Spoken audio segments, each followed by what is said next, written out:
Hi! So in this video I'd like to give some quick thoughts on a recent event I was a part of. And this event was a judo seminar hosted by Shinjiro Sasaki, and it was last Saturday.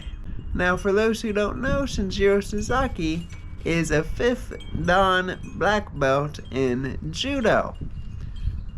In Judo, a Dan is like a degree. So you have a first Dan, second Dan, and all of that all the way up to 10. And for Jiu-Jitsu, it would be like a first degree black belt or second degree black belt. So your Dan is your equivalent of your Jiu-Jitsu degree. Or maybe even your karate, but I'm not as familiar with that system, so I can't very well say. But at this event, I had an amazing time, but of course getting there was an issue, as this drive was an hour and 30 minutes, and my car is not the greatest, and of course it had to be pouring down rain and very windy. So I'm driving this 2000 Honda Civic, and the wind is blowing me all over the road, and we're in a downpour, of course, so getting to this event was kind of a pain. But when I got there, I was treated very, very well by everybody. We had roughly 35 people at this event, and again with Judo, you are throwing people. So when you have a room full of guys and you're all trying to throw each other, it's very easy to have like a pile up or have some bad thing kind of occur. But it comes like how the thing was structured. So again, this is my first time doing a judo seminar, and it's also my first time in any kind of given seminar with this many people.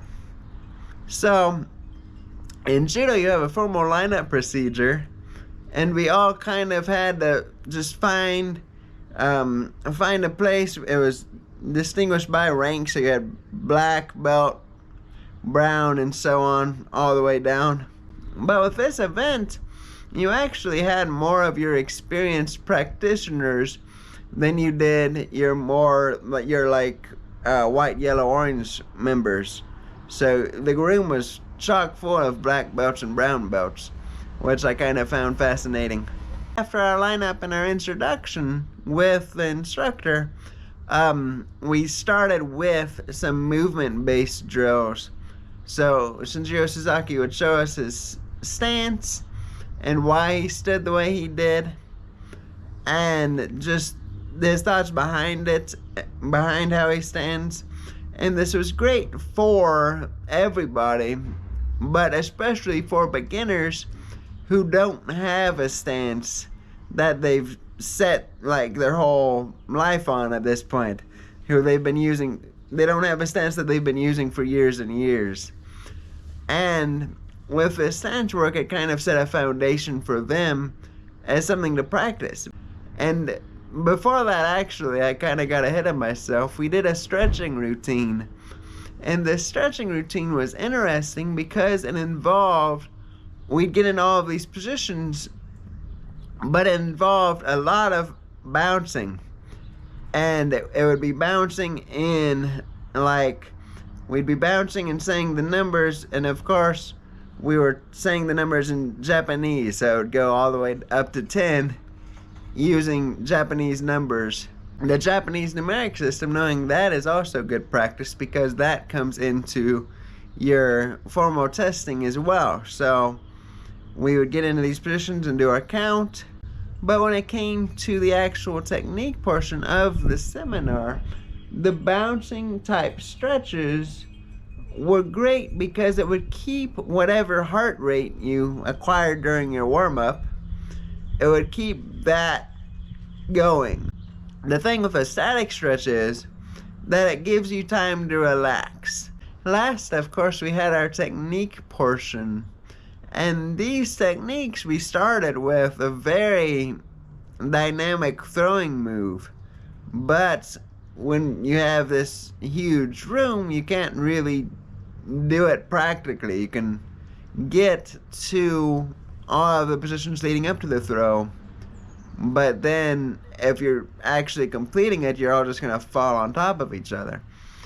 So we didn't actually complete the movement. We didn't complete the movement with really any of these throws, but we would get in the positions and then do everything except the actual completion of the move.